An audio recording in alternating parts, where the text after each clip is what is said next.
Oi pessoal, sejam bem-vindos a mais uma videoaula.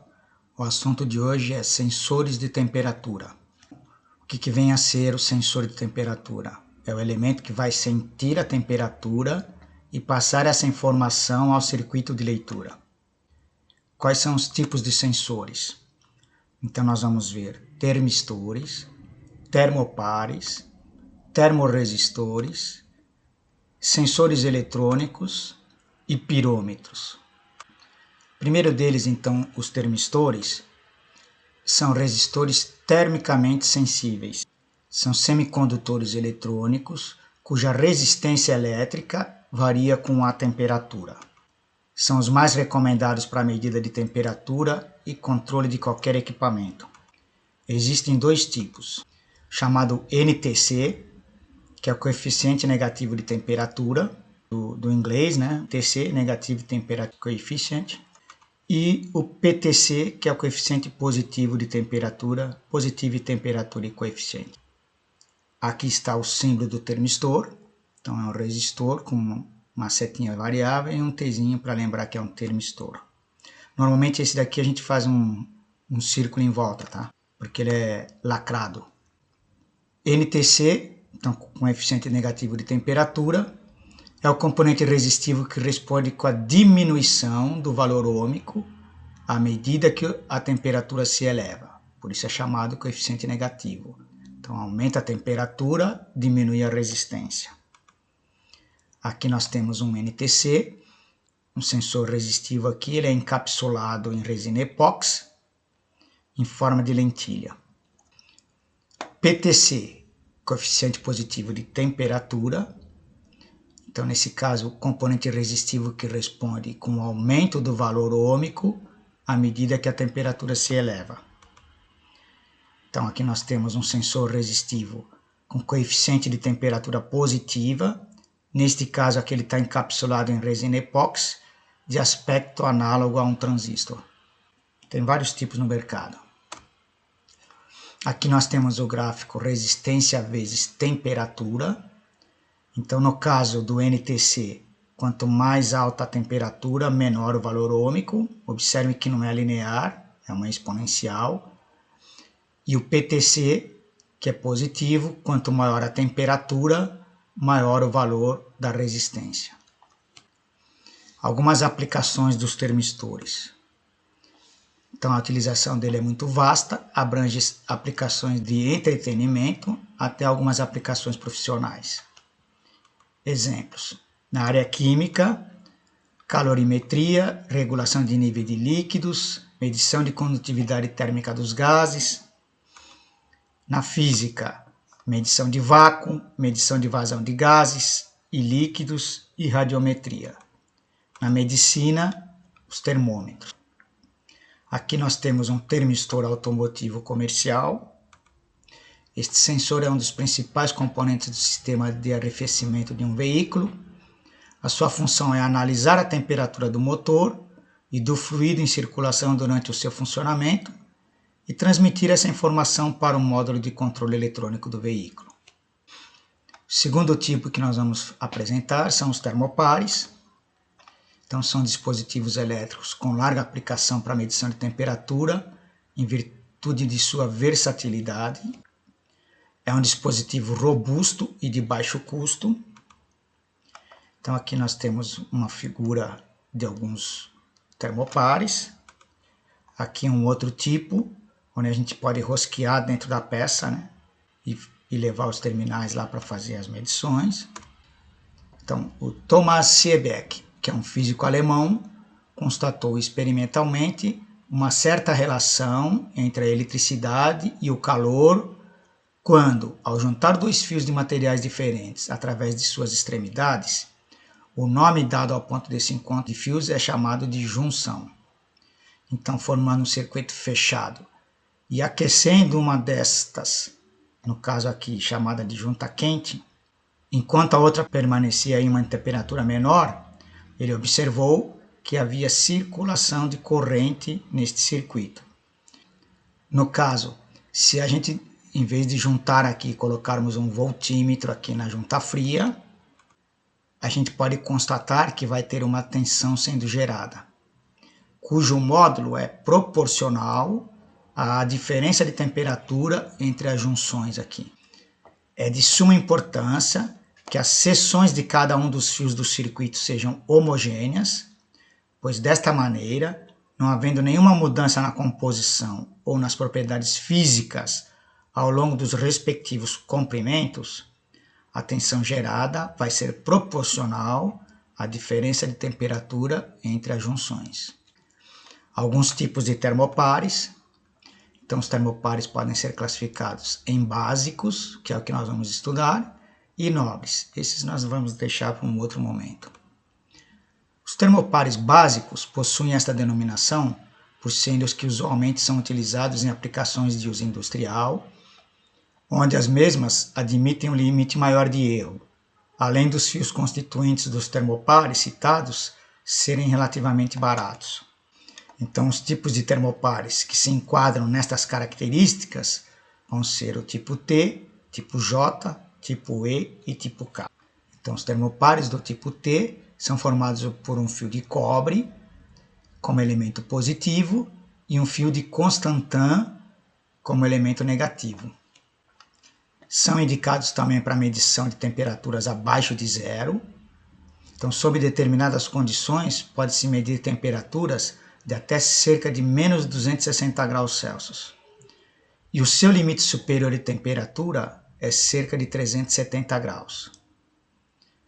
São geralmente utilizados em criometria, que é baixas temperaturas, congelado, indústrias de refrigeração, pesquisas agronômicas e ambientais, química e petroquímica.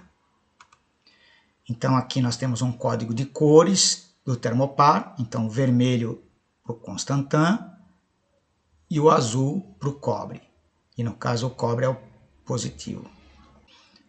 Termopar tipo J. Então os tipos J são formados por um fio de ferro como elemento positivo e o fio Constantan como elemento negativo.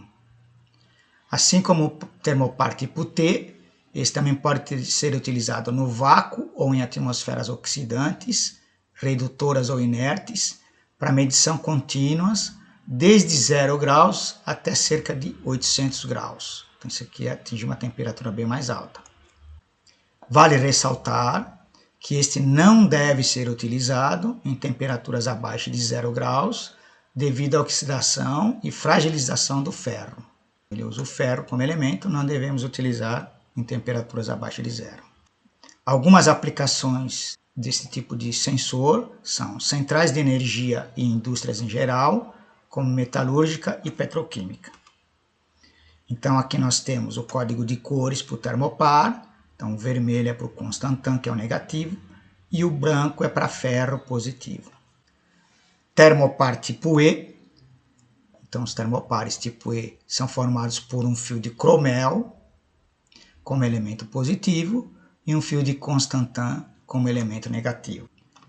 Estes são adequados para realizar medições até cerca de 870 graus Celsius, além de serem utilizados também para realizar medições em temperaturas inferiores a 0 graus, em virtude de não sofrerem corrosão em atmosferas úmidas.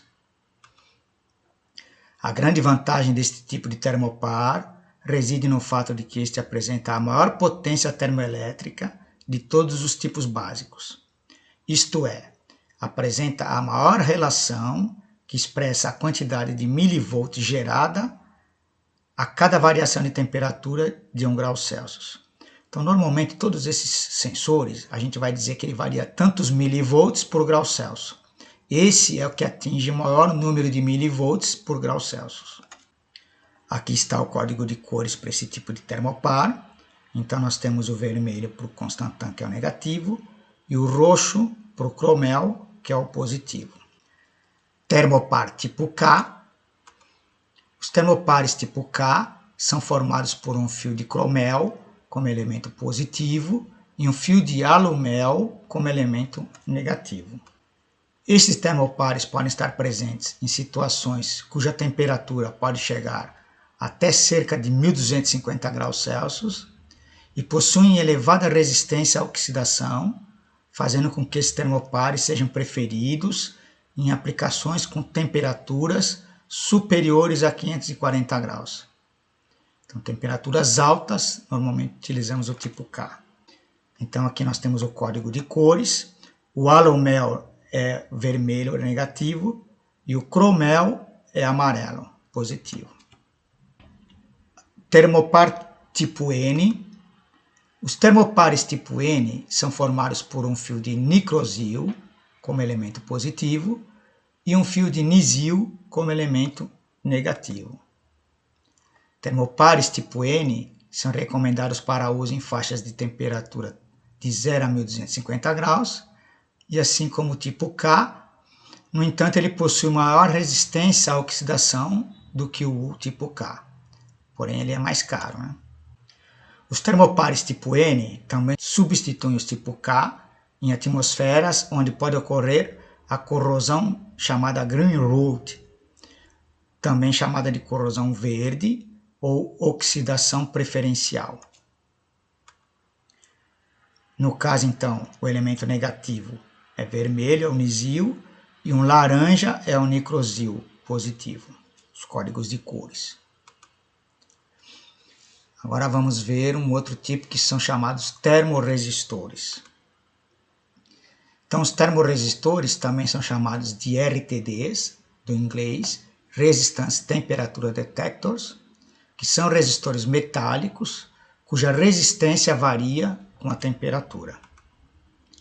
São sensores de ótima precisão, possuem uma larga faixa de trabalho e ainda permitem ligações a longa distância. São muito utilizados na indústria. Algumas características: alta estabilidade mecânica e térmica, resistência à contaminação, baixo índice de desvio pelo envelhecimento e tempo de uso, são feitos de materiais semicondutores, platina, cobre ou níquel. A faixa de temperatura dele vai de menos 270 graus até 660 graus Celsius. O principal tipo de termoresistência é o chamado PT100. Então, o PT100 é uma termoresistência feita de fios de platina, encapsulados em um bulbo de cerâmica ou vidro, na qual a sua resistência a 0 graus Celsius vale 100 ohms. Por isso é o nome de PT100. Então, em 0 graus, a resistência é de 100 ohms. Normalmente, o bulbo de resistência é montado em uma bainha de aço inox, para proteção aqui, totalmente preenchido, então, aqui com óxido de magnésio, de tal maneira que haja uma ótima condução térmica e proteção do bulbo com relação a choques mecânicos. Então, aqui tem alguns termos, né? Tem isoladores, aqui os condutores. Esse é um de 3 fios, existem de 2, 3 e 4 fios, é chamado bainha. Então, aqui é o bulbo de resistência. Principais diferenças entre um termopar e termoresistores. Então, o termopar baseia-se na tensão, maior resistência a temperaturas e são mais econômicos. Os termoresistores, eles se baseiam na resistência, maior precisão, curva de resistência em função da temperatura é mais linear. Então, esses aqui são exponenciais, esse aqui se aproxima mais de uma reta. Então, aqui nós temos a curva de resistência de um PT100. Ela não é linear totalmente, mas se aproxima muito de uma reta. Alguns sensores térmicos eletrônicos.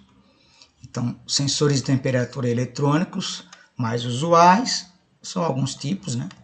Então, aqui o chamado LM35 é muito usado para a gente fazer medição de temperatura. Um outro tipo aqui é o DS18B20, que também é bastante utilizado. Sensores pirométricos. São pequenos dispositivos termomecânicos descartáveis que indicam a temperatura pela sua deformação. A leitura é efetuada quando o vértice do cone atinge o nível da base. Estão disponíveis para temperaturas na faixa de 600 até 2000 graus Celsius. Então, isso aqui são para medir temperaturas altas. Empregados principalmente na indústria cerâmica e em alguns processos de tratamento térmico. Então, aqui nós temos um material que ele vai se deformando com a temperatura até alcançar a base dele aqui. Então, a gente compra para várias temperaturas. Encerramos, então, aqui essa nossa videoaula, onde fizemos uma explanação dos componentes básicos na indústria utilizados para a medição de temperatura. Agradeço a presença de vocês e espero vê-los numa próxima. Até mais!